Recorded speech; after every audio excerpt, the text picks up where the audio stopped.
Hi, it's me again with Corel Draw Tips and Tricks. And I've already made 2 videos on how to do this really kind of different font that kind of mimics something somebody sent me. And there's a lot of changes you could make. It was just too fuzzy to, and then somebody's already asked, how did I draw this? Well, to me, this is the fun part. Pretty cool, pretty easy.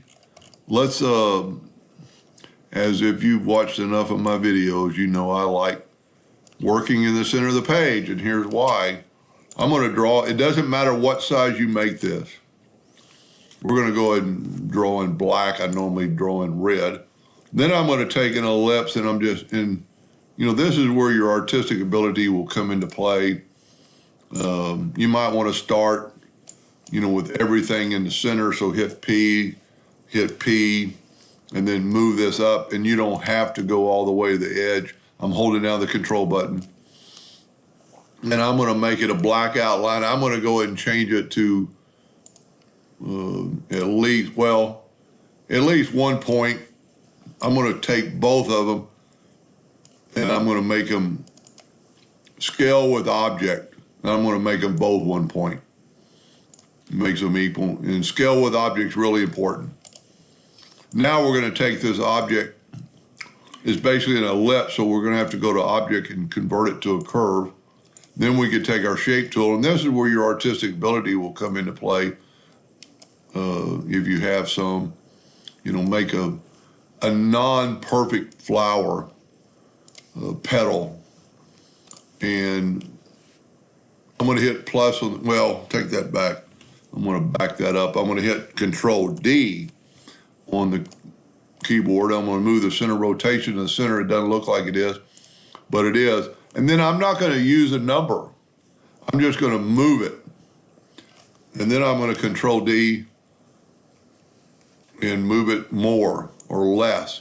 You don't want it perfect. And then the rest of them can be perfect. But you could also play around with these and rotate them the other direction. Of course, you'd really have to, take some time and move the center rotation to the center, because when you're moving it, probably not the best way to do that. You know what? Let's back up here. Maybe we can try something else. Go back all the way before I started duplicating it. That's what's so nice about the backup tool. Wow. And what we could do is we'll just delete these, and we can actually take this one and Control D and make a duplicate. And now we can mirror this one and rotate it just a hair. I actually need to rotate it from the center. Whoop. And just kind of rotate it. So now it's the opposite of that other petal. Might not look cool or not. I'm going to say no. So what we need to do first, once you've decided to do that, just take a yellow box, go to Order Backup Page,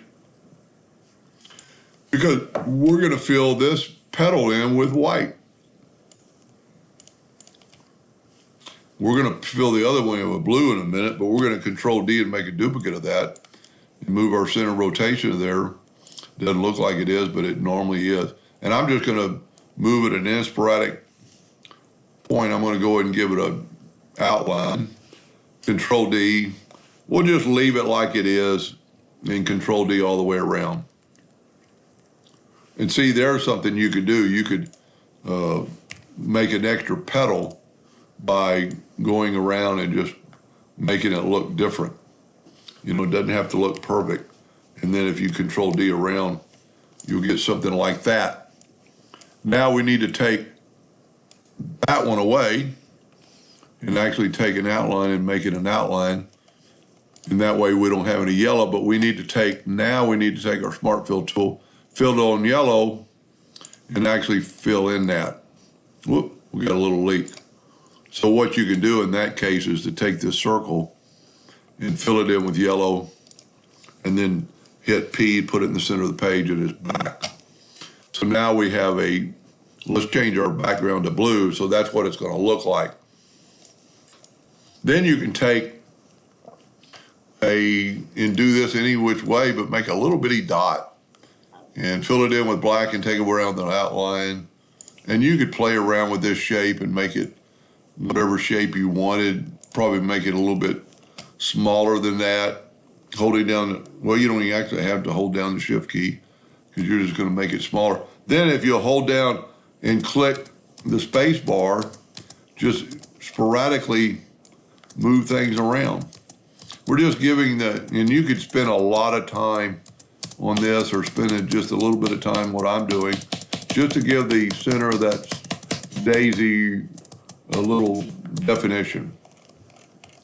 Now, because we scaled with object, we can control G and group that together, and we can make this thing real little. That's going to look like it's all black until you zoom in.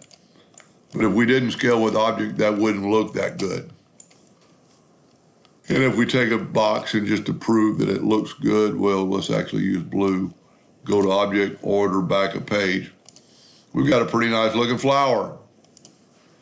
And then just kind of use your imagination and sporadically put them around. And I would use the plus key on the keyboard instead of the duplicate key, because if you duplicate, it'll just keep moving the other way.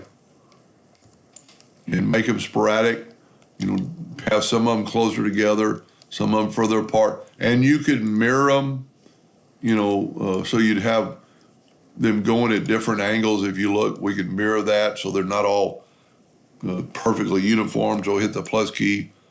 And then once you get to a certain point, you could grab them all and hit the plus key and then just move them all down. You've kind of got a carbon copy of it, but then you could move these around. And let's just add a few more, hitting the plus key, because you really kind of want, depending on how big you want your flowers to be in your letters. And I'm just picking sporadically and hitting the plus key. Well, I didn't hit the plus key on that one. But you can always grab 2 or 3 and hit the plus key and move them over, down, move this one back, hit the plus key. We're trying to just kind of get a square here to work with. The only thing that's probably important, if you make a copy of it, make sure you move it. You don't want 2 on top of each other. It could cause you problems later. And you could have 2 touching. So let's say that's big enough, and we're going to go ahead and group them together. Now, all I did on the colors, and this is pretty important fact, on the colors, you don't want to use the lines. And I'll show you why in just a second. We're gonna, the lines are gonna mess up our project. Let's make this line 0.5 wide. And then let's make our nudge factor 0.5. And let's Control D and make quite a few of them. Doesn't matter how many you make, because we can always change that. Now, what I said, so this thing is like 6 inches wide. We're going to make our nudge factor 7. And let's actually move. You know what? We probably need to put it on the yellow box so we can see. And then this is where you're going to pick your colors and go with that. I use that color because it was kind of like the person's. So I'm going to nudge these out of the way. Now we could get rid of the line, but I don't want any lines on this. And then take this white and then do every other color in white. And that's what kind of makes this, whoop. And we got it. So now we can actually get rid of our yellow box for a second and delete this. Now we have a white line on tops. So what we're going to do, we're going to make the lines a little bit thinner. I could have started out that way. I'm going to hit the plus key, and I want to move from the bottom up, and it'll snap to those other lines. Now I want to group this together. And now I'm going to take my newly built, and it doesn't matter that you know, that the lines are bigger. I'm still selected on the flower order front of page, and so now we have flowers in the front of page. Now the key is, probably want to make this a little bit narrower. We don't want, we want all the flowers covered, but we don't want it too big. So, because we're going to group this together, Control G, and that's an important part. So now we're going to take one of our letters, let's use the T, and once you have all your letters the size you want them, no matter what letter you use, let's make another copy of that same size, and we'll make this back to an A, capital A. So we got the same letter twice. Doesn't have to be special, doesn't have to be anything. We could actually make them both a little bit bigger. And then just see it's in the back of the page. So what I would go ahead and do now is select this and go to Object in Order and put in the back of page. That way your letters will be visually seen. Then you need to select it all and go up here to Intersect and move that out of the way, and then move your letter out of the way. Just bring your A, select it all, intersect, move it out of the way, and move your, and I said earlier in the other video, you could actually not move the letter out of the way, you could move your graphic out of the way. See, the lines are still there, but they're not messing me up. And I originally thought you had to turn it into a bitmap to work. So if you watch part 2, this is so super sharp, super clean.